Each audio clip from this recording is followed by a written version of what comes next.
Hello, I'm Solsty, and welcome back to Act 3 walkthrough of the Trials of Felfire, which is the latest Hearthstone solo adventure.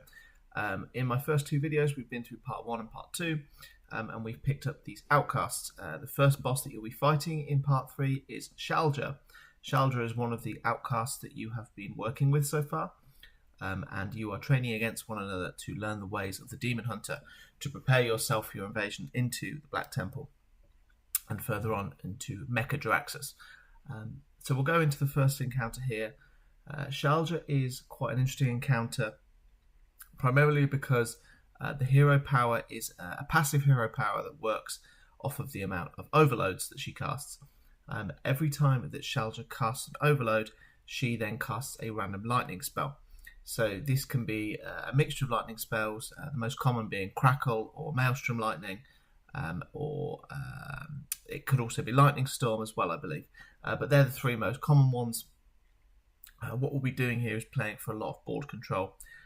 There's not a lot to be said about this fight. As with all solo adventures, really, the quicker you can get minions on board at the start, the better chance you've got of winning. Typically, there is some sort of form of spell advantage that the AI has. So what we're trying to do here is to work against that by playing as many minions as possible and having as much strength on board. You'll notice that we're still playing as a Rana in this one, and as we skip here just towards the end, you'll see me cleaning up. I went high aggro on this encounter. There wasn't a lot to be said for the rest of the sort of content. There's not a lot else that was threatening. I just sort of pushed through to face and got a couple of good beast cards.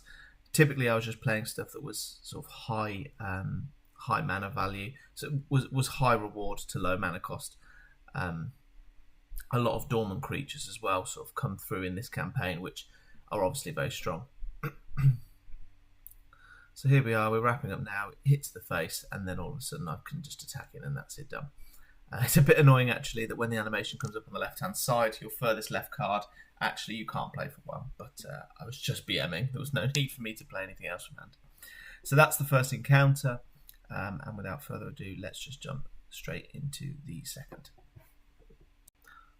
On to the second encounter, we are now fighting against Karnuk, who is another one of the outcasts that we've been working with so far in the campaign. Karnuk's hero power is quite different as well. It's not a passive hero power like Shalja though. It's an active cast that is deal 2 damage to a minion, and if the ability kills the minion, then it heals the hero for 4. Obviously what we're trying to do here is trying to play around allowing Karnuk to trade in and then use his hero power to gain health. We are playing a Sklib, and Sklib has a typically Druid / Demon Hunter deck. What we have here is quite an interesting take on the character though. The hero that we're playing as actually has a slightly different ability. We no longer have the same hero power. The hero power now reads, destroy a glowcap mushroom, which you start with, and give your minions +1/+1 and draw a card. Now, unfortunately, again, I don't think that the hero power is particularly clear. This is the second time in this campaign so far I found one that's not very clear. You notice here I destroy off the glowcap mushroom, but that's not how the glowcap mushroom works. The glowcap mushroom only buffs minions that are on board when it's destroyed. And although it gets added back to your deck, which is the trait of the glowcap mushroom, which is its death rattle, it is slightly misleading. I thought that obviously getting an early start, then we could start to roll out an advantage on board. But if I'd just kept the glowcap here, I would have had a 5/4 minion and been able to draw an additional card. So just bear that in mind.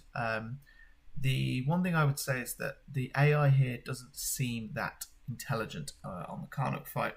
You can see that obviously it takes the heal, but quite often I found it wasn't using the heal very effectively or wasn't playing around the encounter the way that I was trying to set it up. Really, you can just play this encounter as a very tempo-orientated encounter, aggressively going for a wide board. It doesn't feel like the character has many wide clears in its deck. So what I do here is I snowball a living mana, as you'll see in a minute, into a sort of game-winning push, purely because, as I said, the Karnuk doesn't appear to have a very strong AoE set of tools in his deck. So we were playing with the Living Manners, and then we get through into quite a buffed board, as you can see, because obviously with the Embiggen that I played at the start of the game. So we'll destroy the Glowcat Mushroom off, and this is what, and as you can see there, I actually get the buffs on the minions, which is what I'm trying to do. This is what I was missing at the start of the game. I probably would have killed it even quicker if I hadn't been misplaying them at the start of the game. As you see here, there's sort of nothing to threaten me on board, and so I go for looking for the easy win. Now I do get it. I get the Glowcat Mushroom, so then I destroy that, buff my minions, and then that's game.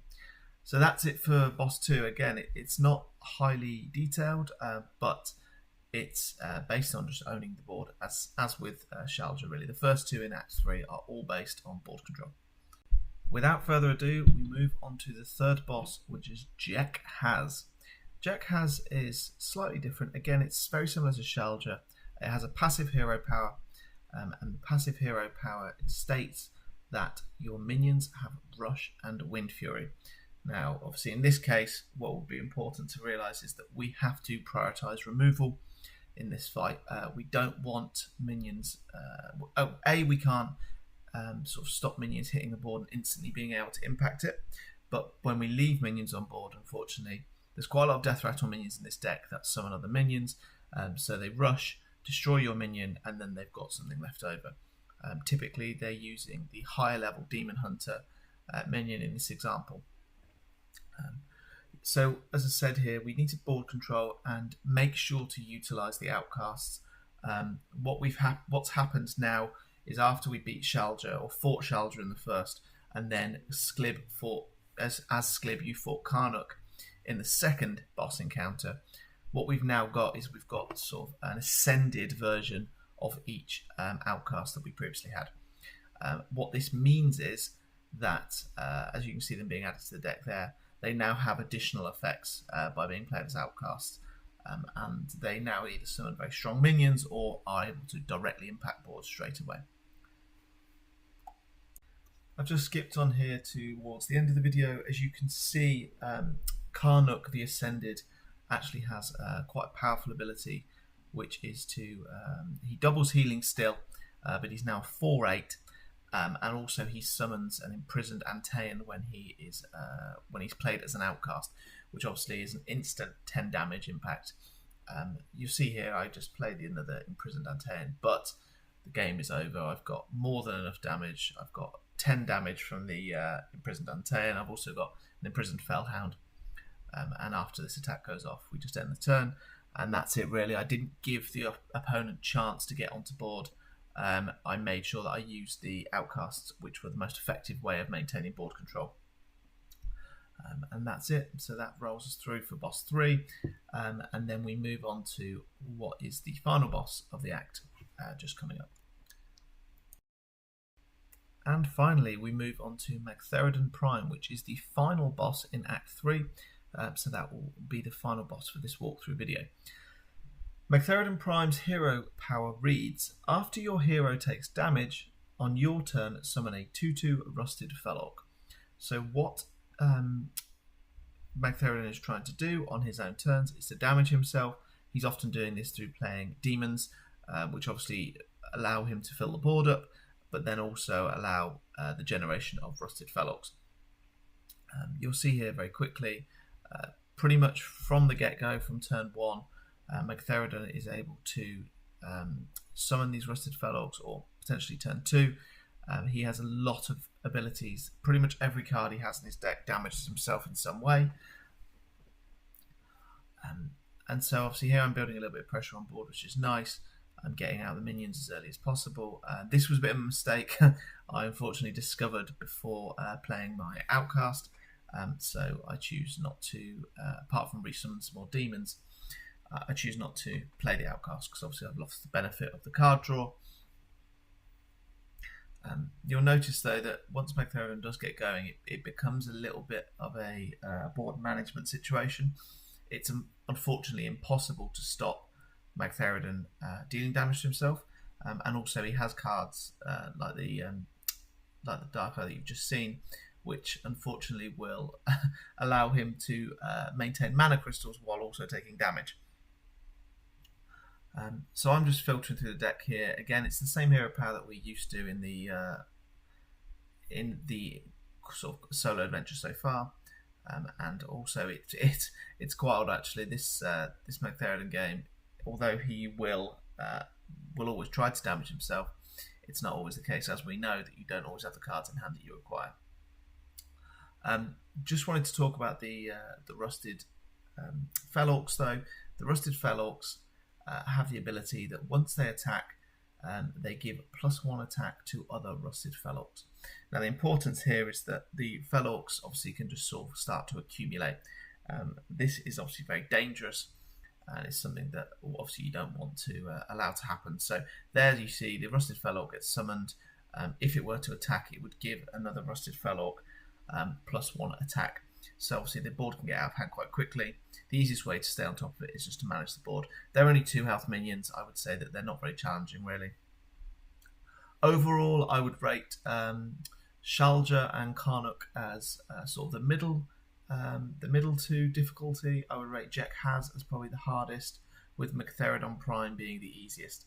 As soon as you get on top of the board with Magtheridon, it's almost impossible to lose. But just be aware that obviously it can snowball early if it gets a good card draw. So it may require a couple of times being played through. That's been Act 3, and I'll see you in the next video. Cheers.